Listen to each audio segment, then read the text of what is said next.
a lifeline for its 240 million people, and its availability will be safeguarded at all costs. Any attempt to stop or divert the flow of water belonging to Pakistan, as per the Indus Water Treaty, and the usurpation of the rights of lower riparian will be considered as an act of war and responded with full force across the complete spectrum of national power. Noting the reckless and irresponsible behavior of India, which disregards international conventions, UN Security Council resolutions, and international obligations at will, Pakistan shall exercise the right to hold all bilateral agreements with India, including but not limited to Simla Agreement, in abeyance till India desists from its manifested behavior of fomenting terrorism inside Pakistan, transnational killings, and non-adherence to international law and UN resolutions on Kashmir. Pakistan shall close down the Wagah border post with immediate effect. All cross-border transit from India through this route shall be suspended without exception. Those who have crossed with valid endorsement may return through that route immediately, but not later than 30th April 2025. Pakistan suspends all visas under SAARC visa exemption scheme issued to all Indian nationals and deems them cancelled with immediate effect, with the exception of Sikh religious pilgrims. Indian nationals currently in Pakistan under SAARC visa exemption scheme are instructed to exit within 48 hours, less Sikh pilgrims. Pakistan declares the Indian Defence, Naval and Air Advisors in Islamabad persona non grata. They are directed to leave Pakistan immediately, but not later than 30th April 2025. These posts in the Indian High Commission are deemed annulled. Support staff of these advisors are also directed to return to India. The strength of Indian High Commission in Islamabad will be reduced to 30 diplomats and staff members with effect from 30 April 2025. Pakistan's airspace will be closed with immediate effect for all Indian-owned or Indian-operated airlines. All trade with India, including to and from any third country, through Pakistan is suspended forthwith. The National Security Committee underscored that Pakistan, its armed forces, remain fully capable and prepared to defend its sovereignty and territorial integrity against any misadventure, as clearly demonstrated by its mired yet resolute response to India's reckless incursion in February 2019. In conclusion, India's belligerent measures have vindicated the two-nation theory, as well as the apprehensions of Qaid-e-Azam Muhammad Ali Jinnah, as encapsulated in the 1940 Pakistan resolution, which continues to echo the sentiments of the complete Pakistani nation. The Pakistani nation remains committed to peace, but will never allow anyone to transgress its sovereignty, security, dignity, and their inalienable rights.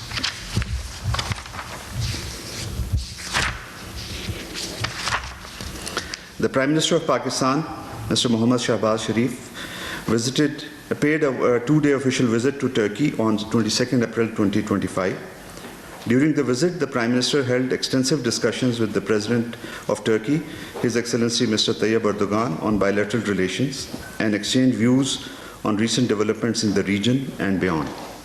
These regular bilateral exchanges stand for a continuation of robust dialogue and underscore the shared commitment to further elevate the multifaceted partnership between Pakistan and Turkey.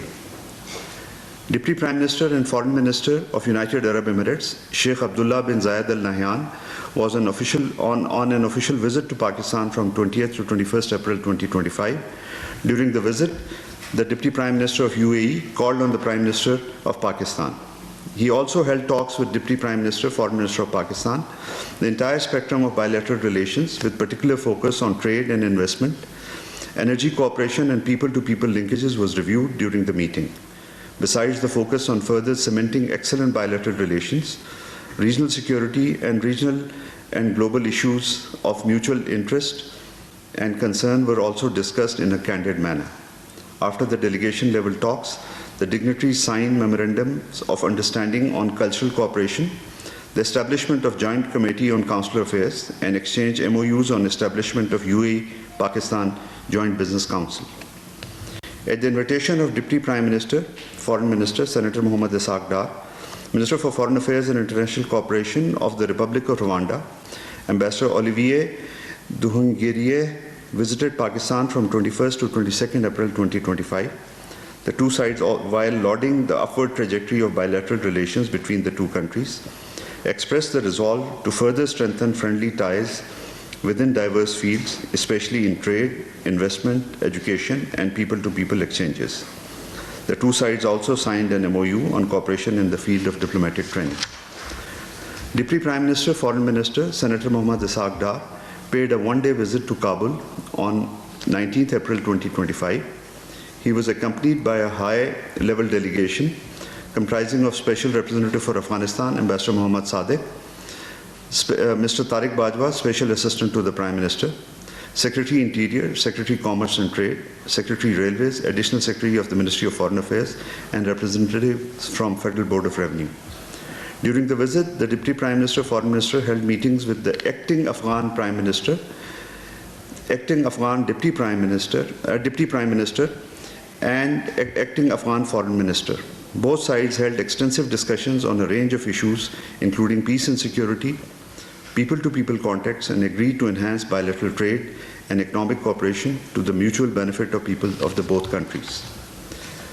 Deputy Prime Minister, Foreign Minister, Senator Mohammad Ishaq Dar held a telephone conversation with his Uzbek counterpart, Sedo Bakhtiar Odilovich. The Deputy Prime Minister shared his discussions in Kabul regarding Uzbekistan-Afghanistan-Pakistan railway line project and hoped that the three countries would soon sign the framework agreement for this important regional connectivity project. Deputy Prime Minister, Foreign Minister, Senator Mohammad Ishaq Dar held a telephonic conversation with his Iranian counterpart, Sayyid Abbas Arakchi. They discussed bilateral relations, reaffirming resolve to deepen cooperation. Regional and global developments of mutual interest were also discussed. Deputy Prime Minister, Foreign Minister, Senator Mohammad Ishaq Dar held a telephonic conversation with the Foreign Minister of Oman, Sayyid Badr bin Hamad Al Busaidi. They reviewed existing bilateral ties and expressed satisfaction on the upward trajectory of bilateral relations. Regional and international current issues of mutual interest also came under discussion. Special Secretary Ambassador Shafqat Ali Khan met with Deputy Foreign Minister of Russian Federation, Ambassador Andrei Rudinko, for the sixth round of Pakistan-Russia bilateral political consultations on 23rd April 2025 in Islamabad. The two sides reviewed the full spectrum of bilateral relations, expressed satisfaction with the positive trajectory, and reaffirmed their commitment to further strengthening ties. 11th meeting of the Pakistan-Russia Joint Working Group on Joint Working Group to Counter International Terrorism was held in Moscow on 22nd April 2025. Pakistan's delegation was led by Special Secretary Ambassador Nabil Munir, while the Russian side was led by Deputy Foreign Minister Sergei Vershinin. The two sides held in-depth exchange of views on the global and regional terrorism landscape, with particular attention to the evolving threat posed by terrorism in Afghanistan and the region. The discussions focused around increasing the transnational nature of terrorism and the growing need for adaptive and cooperative strategies. It was decided to hold the next meeting of the working group in 2026 in Islamabad. Pakistan conveys its heartfelt condolences on the passing of His Holiness Pope Francis, a revered spiritual figure and a worldwide advocate for peace, interfaith dialogue, and compassion. His Holiness demonstrated unwavering commitment to fostering unity among world religions, advocating for the oppressed, and promoting the inherent dignity of all humankind. Pakistan deeply values his tireless efforts to enhance mutual respect and understanding amongst diverse cultures and faiths. The legacy of His Holiness, marked by profound humility, selfless service, and a unifying vision for humanity, will endure as an inspiration for generations to come. At this moment of profound sorrow, Pakistan stands in solidarity with our Catholic brothers and sisters worldwide and with all those touched by the extraordinary life of service.